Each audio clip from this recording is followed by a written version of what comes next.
So you've decided you finally want to start playing the Champions League fantasy football game, but you can't be bothered to read.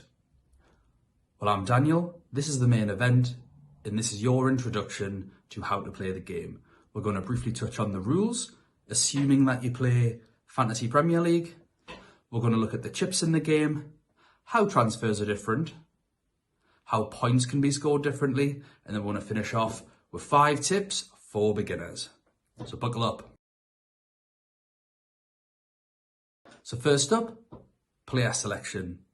You still get 15 players, 2 goalkeepers, 5 defenders, 5 midfielders, 3 forwards. However, in this game, you can make substitutions. So each match day is played across 2 nights, and in between those evenings, you can make substitutions. So if one of your players has just failed to do anything that you wanted, you've taken a punt, it's not came off, you can put one of your bench players in instead of them. Obviously, you lose any points that you substitute out, and it's up to you to work out the risk versus the reward. So as you start playing the game, you'll start realising what sort of point totals you're happy with and where you might need to take a risk. One other change is captaincy. So if your captain blanks on that first night, little tip, always pick a captain for the first night. You can change your captain as well. You'll obviously lose any captaincy bonus points from them, so just that ×2 multiplier, if you do decide to change. So again, is the risk worth the reward? And one final caveat for substitutions, if your player gets sent off, you can't substitute them out, so just get over it now. Transfers also work differently in this game. So we get 2 transfers every week instead of just 1. And we can actually roll one of those over. So for the following week, we could have 3 if you only used 1. A maximum of 3 can be stored at any one time though, so you can't just roll over both of them and have 4. One of the other major differences with this game as well is that those transfers will increase come the knockout stages. But we don't need to worry about that just yet. I'm sure we'll bring out another video when the time's right. Transfer deadlines, however, are completely different. None of this 1.5 hours before kickoff nonsense. We get until the very second that first game kicks off to make any changes that we like, whether that be transfers or substitutions. As for price changes, these occur differently as well. So this isn't based on the popularity of a player, so transfers in versus transfers out. It's based strictly on their form. How that form's decided, your guess is still as good as mine. I haven't been able to figure it out entirely yet myself, and I've been playing for 4 years. So don't worry about it too much. And these changes occur only once per match day, and that is when the game updates after the transfer deadline anyway. We have 2 chips in this game. We've got a standard wildcard, which behaves in the same way as all other wildcards do. Unlimited transfers until the deadline. There is, however, between the group stages and the knockouts, a forced wildcard that we all use to change things up. So it's up to you whether you want to use that wildcard chip before or after that moment. The second chip is a limitless wildcard, which behaves in the same way as a free hit does, in which you get to make unlimited transfers. However, it is for 1 week only, unlike the wildcard where your team will be fixed. The major difference though, as the name suggests, between a limitless wildcard and a free hit is that you have unlimited funds. So pick the week where there's some whipping boys and get the big boys in. I will be doing a follow-up episode to this based purely on chip strategies. There are 2 major chip strategies in this game that are employed. Of course, you can break away from that if you like, it's entirely up to you. But we'll be releasing a separate episode for that, so don't worry if you're panicking a little bit with them. Scoring points is mostly similar to FPL, so I'm only going to go through anything that is different on this game. So the first thing to notice whenever you're talking to anyone about this game, I'm sure they'll mention ball recoveries. Again, what's a ball recovery? I don't even think the game knows. Take it on the chin, accept whatever it is, and just look at who historically gets the most ball recoveries is my best bet.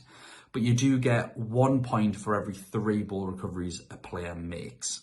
Another way of scoring points on this game, although minor, are goals from outside the box. Any goal from outside the box, you get an extra point for. Solo goals, however, you don't get any assists. So we've seen it before where players have taken on a few others, maybe dribble from the halfway line, or have had a long run. Even goals that are particularly far out don't get assists. So just manage your expectations sometimes. If you think a player would get an assist in FPL, they might not in this game. Also, you don't get assists for winning a free kick. So get that out of your mind as well. Just get over it now. It's the best bet. Now, penalties are hugely different in this game for both attackers and defenders.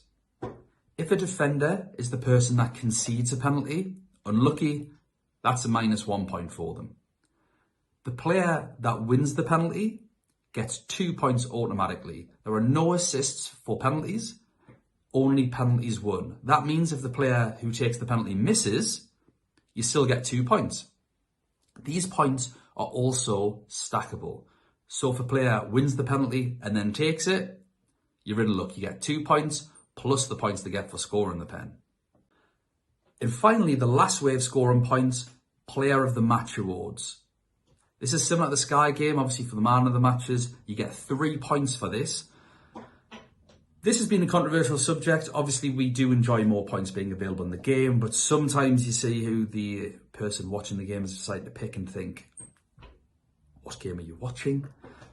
One good bet is often to just pick the most popular player because the media do like some of the golden boys, but that's up to you to decide whether that's going to come to your thinking or if it's just a bonus if they manage to get player of the match.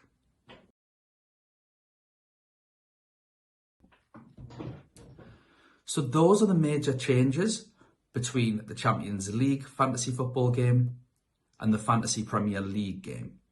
So we'll leave you now with 5 tips just so that you can have a more successful season. And tip number 1 is target Tuesday players and make sure that any Tuesday players that you've got are in your starting 11. I've seen it so many times before when people have players that are on a Tuesday, sat on the bench just because they think they might not play or they might not rate them. It doesn't matter. Have a punt. What's the worst that can happen? You can always sub them out, caveated, providing they don't get a red card, for the Wednesday guys.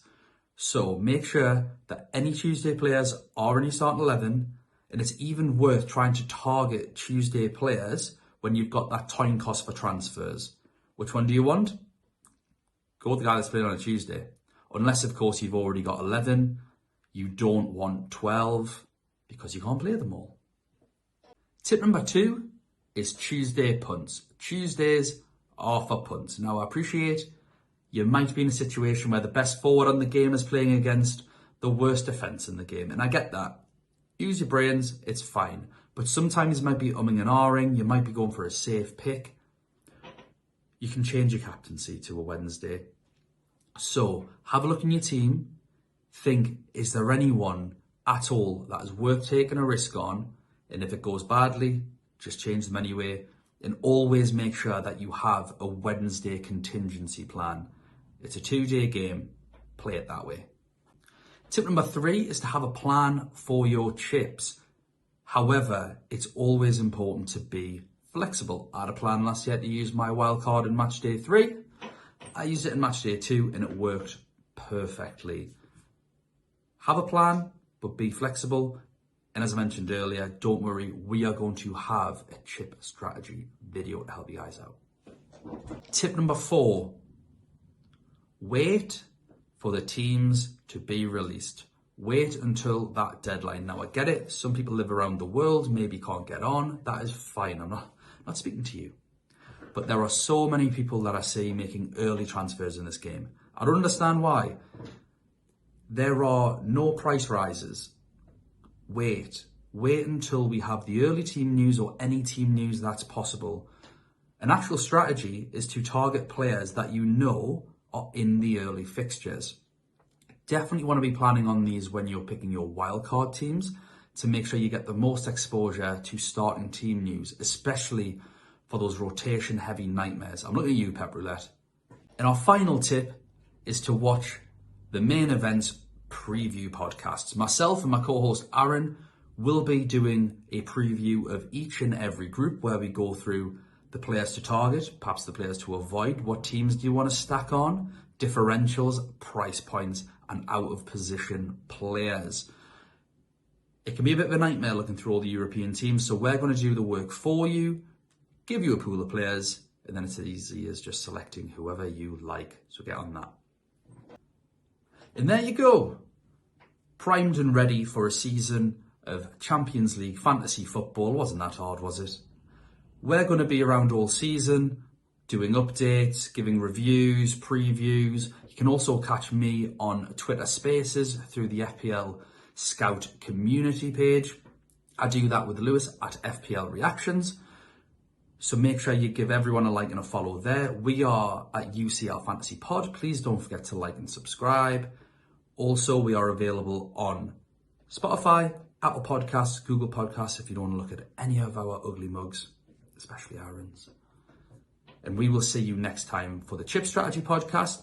And so for some of our more discerned listeners, we'll see you later for the group previews. Bye now.